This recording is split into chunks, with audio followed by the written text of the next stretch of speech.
Hey everyone, hope you guys are doing well. Hope you're ready for what might be, unfortunately, one of our last videos. I think this actually could be our very last video of the term.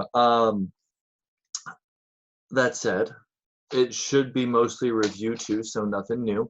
I hope you guys are doing well. Hope you guys are looking forward to summer, as weird and different as summer is going to be with all the physical distancing still in place. I hope you guys stay safe and manage to keep yourselves well, mentally and physically during these weird times we're still living through and might be living through for quite a while longer, right? I mean, the earliest realistic timeline I've heard for a vaccine is the new calendar year, and a lot of experts say even that is unrealistically fast. So, it's going to be weird. All right, let's get into it. We're focused on our last couple of assignments. We're going to have a theme paragraph for the chosen, and we're going to have a brainstorming assignment for that paragraph as well. So you're going to be doing some work with the theme statement and getting some quotes leading up to that. So when we get to that theme paragraph, you already have that brainstorm. We're going to go over the theme paragraph assignment first because the brainstorm is going to be leading up to that, and we're going to just talk about what we're looking for from the theme statement and quote collection assignment. So I'm going to go over these two things. The theme paragraph will be the largest assignment in the gradebook. So it's going to be kind of like a proper final, writing final. So please make sure we're just doing our best, doing all the things we've talked about in class. We're not doing anything new, and we really wouldn't have done anything new this term anyway, or not much new. So, this whole distance learning thing for our class, we missed out on some reading that I'm really disappointed that we didn't get to. I guess I should mention this now. I think I have a copy of it here. Oh my goodness. Oh, all my copies are at school. Maybe.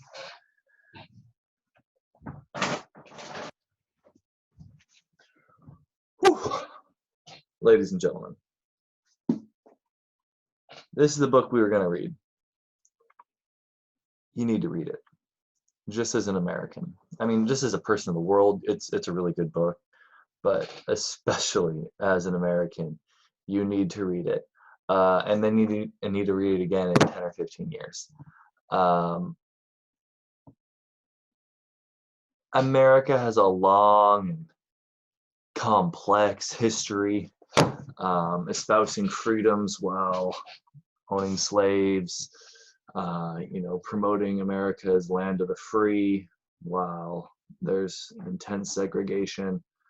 And then, saying we're past the civil rights movement when many millions of Americans still can't exercise their civil rights equally. It's always been weird to be an American when we think about this kind of contradictory history that we have.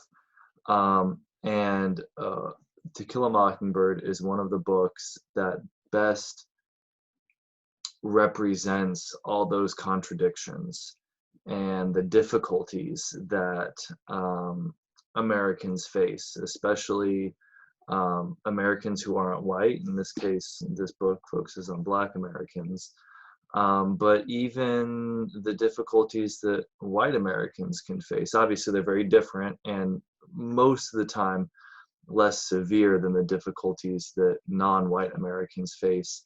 But even white Americans of good conscience face real difficulties because of the complications that our history and our culture and our society has put upon us in terms of our relationship to each other and race and equality and gender, and on top of the difficulty of just being a good person, right? It's difficult to be a good person even if we didn't have all those extra complications as Americans, and we do. So it's even that much more difficult. So please do yourself a favor, read To Kill a Mockingbird.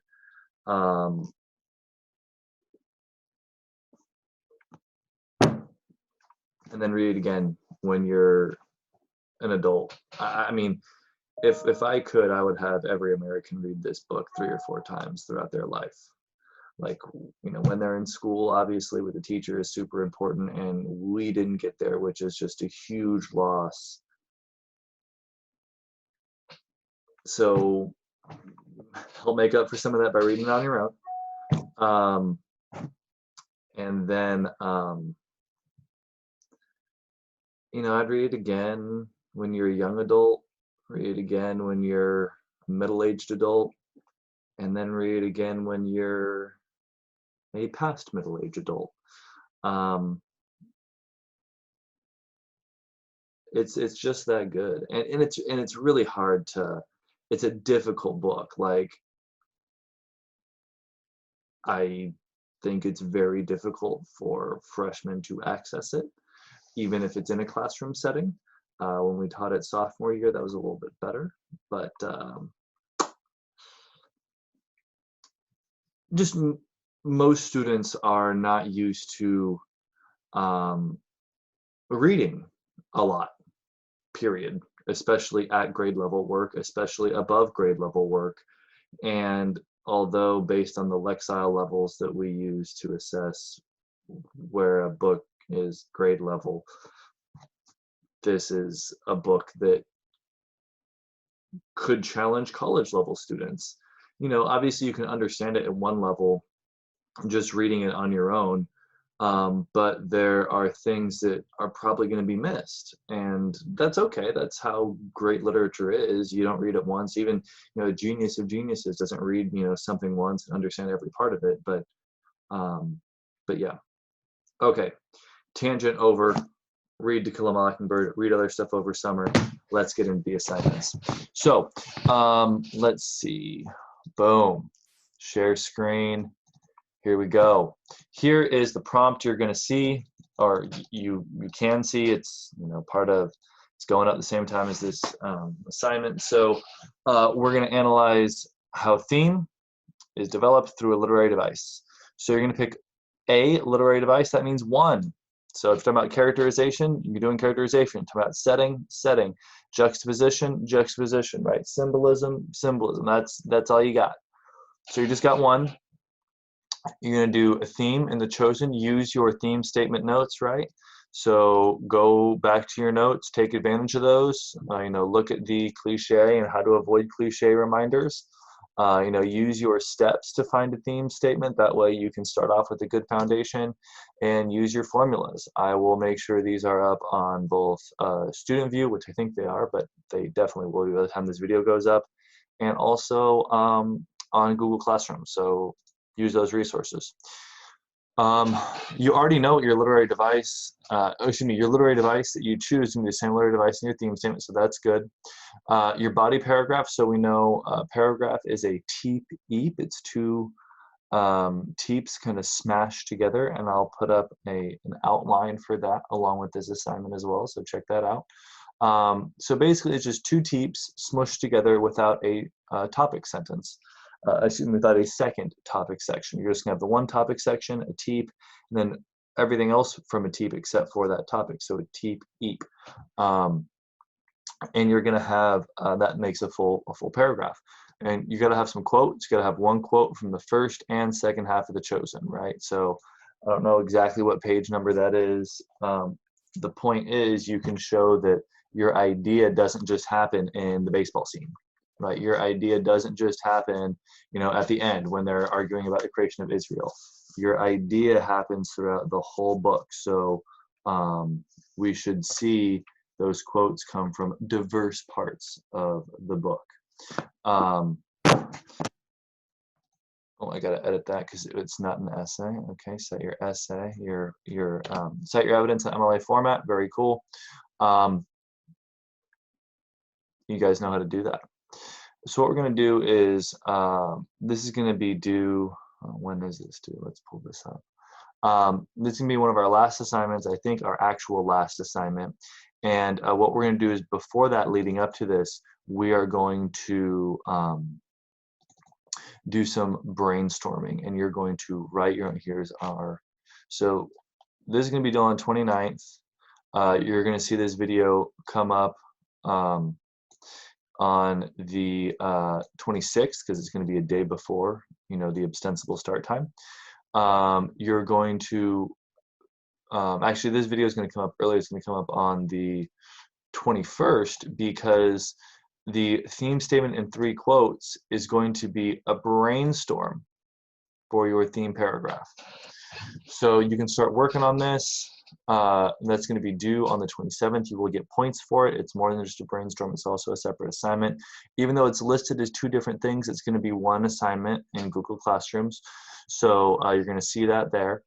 And this should be stuff that you can use on your theme paragraph. I will be giving you guys feedback on your theme statement. The latest you're going to get that feedback is the 28th, so you'll have at least a little bit of time to turn that in to make revisions if you need to before you turn in your theme paragraph. But hopefully, most of what I'm going to be going over is just like basic stuff. It's cliche, it's too obvious. You can look at your own work and be like, okay, did I know this about truth before? Oh yeah, I did. What do I do? Oh, use my notes, go back, use details. What's a cause and effect? Add an ing. Do the things we've talked about.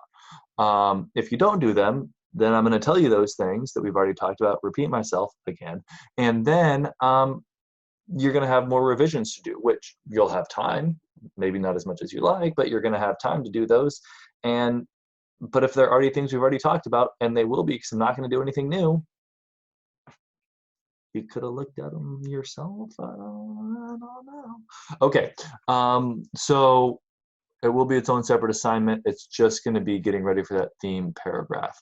So when you see this assignment, the theme statement in 3 quotes, know it's leading up for your 3 paragraph. You're going to notice this demands 3 quotes as our brainstorm, even though we just saw on the theme paragraph assignment you only have to have 2 quotes. Why is that? In case you realize that one of your quotes doesn't work, or you're like, I know it works in my head, but I don't know how to use my words to explain it. Okay, don't choose that one then. You get other 2 as backups. Take advantage of those. So all kind of very normal stuff, things we've talked about before. So use your theme statement notes, your literary device, and what you're saying about the basic idea. Both of those should be in each quote. If it's not, you didn't pick a good quote. So really be considerate about getting quotes that work for you. You'll notice you're going to be getting 2, I don't know how you guys count it, at least 2 days to work on your theme statement and your quotes, right?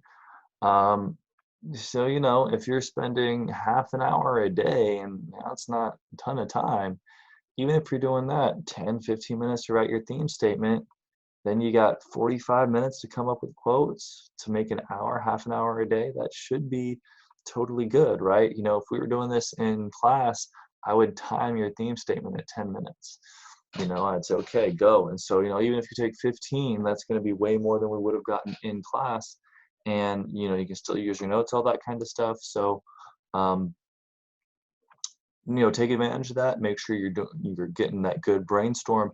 That way, when we get that feedback, hopefully it's, mostly, hey, this is good. Think about a couple things, but overall, you're doing all the right stuff. And that way, when you get going on your theme paragraph, you don't have as much to change based on the comments you're going to get from this assignment. So, that's kind of the plan there. That's kind of that. If you have any questions, of course, let me know on Student View, Synergy email, Google Classrooms as well, although Google Classrooms is a bit tougher. Communication isn't as organized as well, so I've been trying to be good about that. Hopefully I have been. Hopefully we haven't had too many issues, but Student View, Parent View, that email is really easily organized. I can do that, so definitely take advantage of that. That's going to be our largest assignment of the term, so proper final. That said, you're also getting points for your brainstorm, so that's good. Totally nice. That's going to be mostly completion credit for the brainstorm. A little bit of points for, like if you're not following the formulas, or if it's just the most obvious cliche thing ever. You'll still get most of the points, but you might be taking off a couple. But if you're clearly trying, it's clearly not super obvious, and you know, you're doing all the right stuff, your brainstorm should be full credit, even if I'm giving you feedback that would be used to improve. So you know, take advantage of that. Get some points here at the end. That'll be nice. Besides that, I hope you guys are doing well. I hope you guys are looking forward to a good summer, a weird kind of summer, but a good one. I don't know if how much you guys have been paying attention to the district emails about this. You guys should have been getting them as well through Student View, I think, Parent View, and at least the email that the district has on file for you guys. The district doesn't know yet, but they're considering starting next year doing distance learning. I understand why. If you look at epidemiological models and studies, reviews by universities and institutions that focus on health and virology, study of viruses and that kind of stuff, like it's clear we are not yet at the benchmarks given out even by the most generous of organizations. Like, we haven't even hit the benchmarks that many consider way too relaxed given out by the federal government yet for reopening. Our testing capacity is not nearly where it needs to be. Our contact tracing is still way, way low. And, you know, schools put together hundreds and hundreds of people, even though young people like yourselves are getting dangerously sick at a very, very, very low rate. We're seeing a number of cases of young people getting really sick, having heart trouble, and just kind of starting to see some not good stuff from a population we thought wasn't going to be as affected.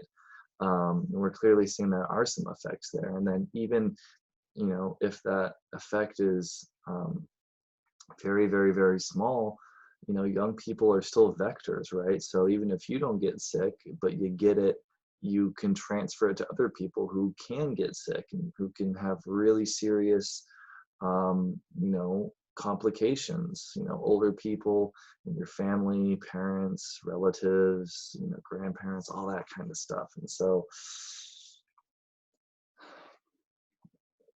I can see why the district is looking at this option, this distance learning as an option. It's not a for sure thing.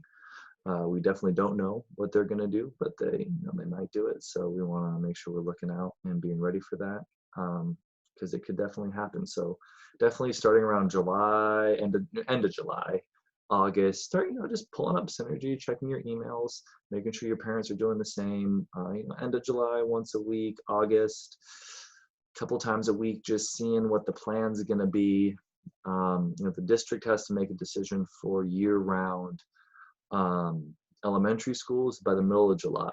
That's when year-round elementary schools open. Obviously, we're not year-round elementary schools, but you know, August isn't that far away. You know, we've made a lot of progress as a society in the last couple months, but enough to put thousands of people together, it's gonna be, I don't know. I'm glad I'm not the one making that decision. So hopefully you are getting ready for summer. Hopefully getting ready for summer includes thinking about what you're reading over summer. Hopefully one of those things is To Kill a Mockingbird. Read it and then reread it again when you're an adult, and then reread it again when you're an older adult. But things besides that, things you like as well. I got a couple things lined up I know that I'm excited about. For instance, I got, oh man, supposed to be one of the scariest books ever written by an American. Shirley Jackson, The Haunting of Hill House. I've read one of her books before. Actually, I think it's still in the classroom. I don't have it here. Yeah, it's still in the classroom. So you've probably seen it. It's called We Have Always Lived in the Castle. A student recommended it to me, and I liked it a lot. it, you know, wasn't the best book ever, but there were really good things, and it wasn't even considered her best book from Shirley Jackson. So I was like, oh man, if this author has a book that's supposed to be even better, and then like everyone, like all kinds of people, Stephen King, people who write horror, they all say like it's one of the, you know, most intense, scariest. Now, I'm not really big into scary, but it's supposed to be really, really good. And so maybe I shouldn't read it when I'm forced to be isolated and alone in quarantine. But I've been looking forward to reading it, so that's probably gonna be coming up next. I think that's gonna be the next book I'm gonna read. And then I had my birthday recently, and my brother, because he loves me, gave me a book. Because how else do you show your love to someone? I mean, come on. And so I got this book, and I think I'm gonna add that to my list after Shirley Jackson, Haunting of Hill House. I'm gonna read this book, Hulme's Investigations into the Bogart Script, by, I don't even remember how to pronounce this guy's name. He's an American author. This came out in the 80s. This came out in the 70s, I think. This came out in the early 80s. So I was like, oh, cool. What's this book about? And so my brother is working on getting his doctorate. And so he's finishing up his master's at Sac State before he goes on to the doctorate program. And this is one of the books he had to read for his master's in literature. And he's like, well, so this book, the characters all change names and settings and time, and it changes genres, and that can happen not only within different chapters, but within a paragraph, sometimes before the end of a sentence. I'm like, what? And obviously that's really weird, and doesn't really make much sense, and it seems like it's going to be the most confusing thing ever. And so this is part of a literary movement we now call postmodernism. And he was like, yeah, it sounded really stupid to me too. He's not a big fan of postmodernism in general. Even parts of modernism he doesn't like, although he's a big Hemingway fan. So anyway, he was like, yeah, I kind of thought the same thing, but he said he wound up actually kind of liking it. And he kind of wound up seeing why all this stuff that doesn't make sense actually works. He's like, you know, you might wind up hating it. There's other books in a similar, you know, postmodern style that he didn't like at all. He still generally doesn't like that style of writing, but he said he really understood it through this book because he could see how it could be useful and used in an artistic way, even though it sounds like it's just lunacy. So I'm interested. It's a short book, it's only like 150 pages. So, you know, even if it is confusing, okay, it's not that long. I can just get right through it. So those are my next two coming up. And I think quarantine summer, I think this is the time. I've been putting this off for a while, but I think I'm ready now. I've been getting excited about this. I've tried to get other people on board, and my sister might do this. My mom was kind of interested, although I thought like when she retires, she'd have a lot more time, but she's a workaholic, so she's still doing like 40 hours a week when she's retired in quarantine. Like, how do you work that much? She's crazy.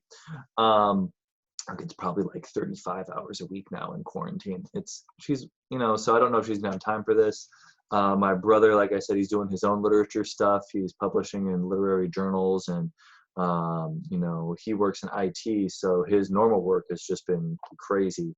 So I don't know. I'm pushing to see if I can get some people on board, but whether I get them on board or not, I think it's my time.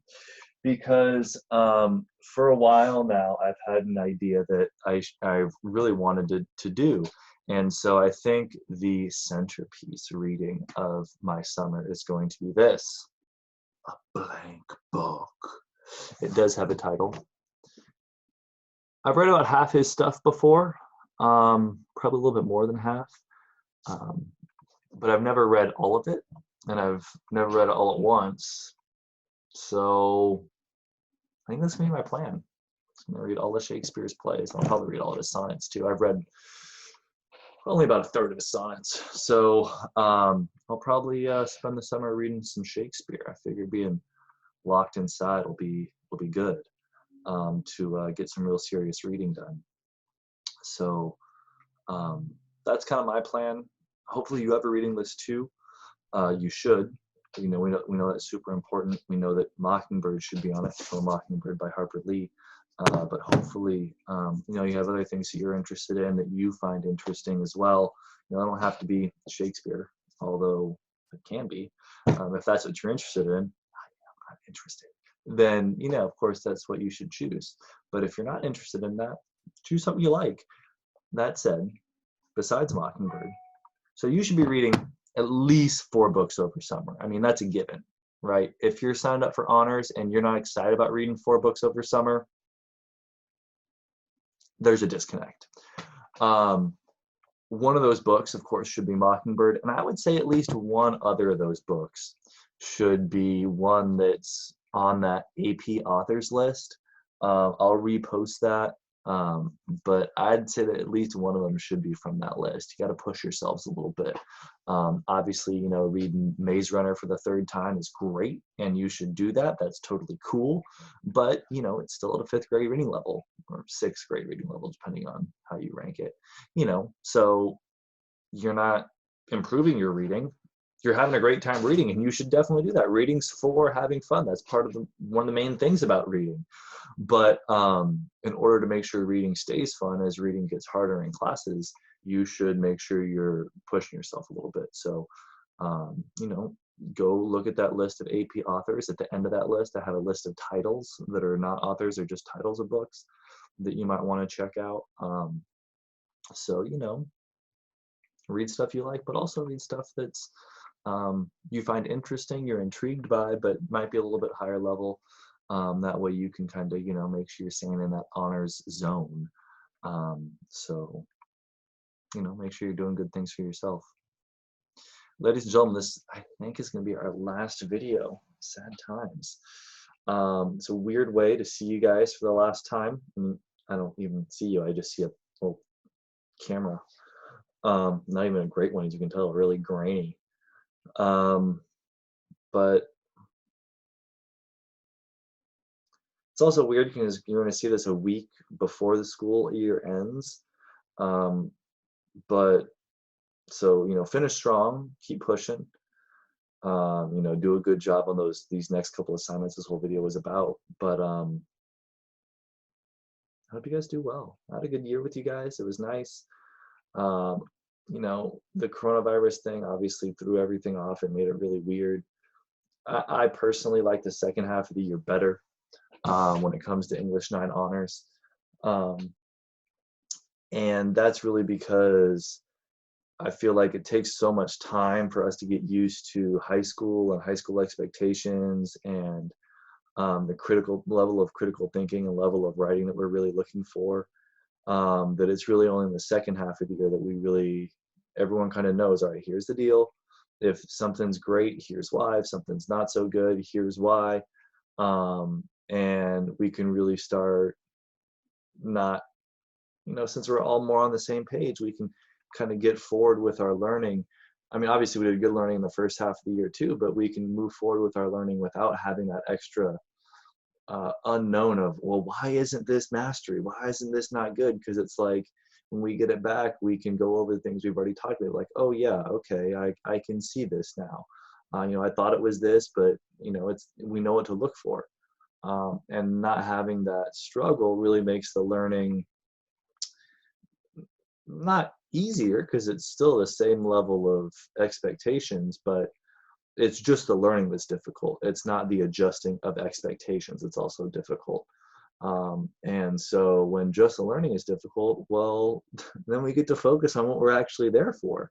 And that's really nice. And so not having that in person is, obviously it was the right call to do to keep people safe, but it's a bummer. But even without that, last quarter and a week together, I really enjoyed our time together, and I saw a ton of growth from you guys. You guys are super well set up for the future, and I'm really proud of the growth that happened in your writing. And oh man, I think you guys are just gonna continue to grow and do well. You got great teachers sophomore year. I've worked together really closely with a number of them, and I know all of them, and I know what they do, and we work together and communicate as a team, so you should be very well set up. Obviously, we're going to be missing a couple things because of this whole coronavirus shift, but they know that it's going to be different and weird, so you know, they'll be able to, as good educators, and they are all, no, yeah, all of them are just really good educators. You guys are in good hands, and that's all gonna be nice. So I hope that goes well. However we do school next year, distance learning, in-person learning, maybe a mix. Um, I hope that goes well. And you know where my classroom is. I'm in H9 all the time. That's my main homeroom classroom. That's my main base. So even if I bump around different places, I'll be in H9. This is my main spot. So feel free to stop by. And I hope you guys have a good summer. Stay safe, stay healthy, read, and I'll see you guys later. Good luck on those assignments. They're big ones. All right. Bye.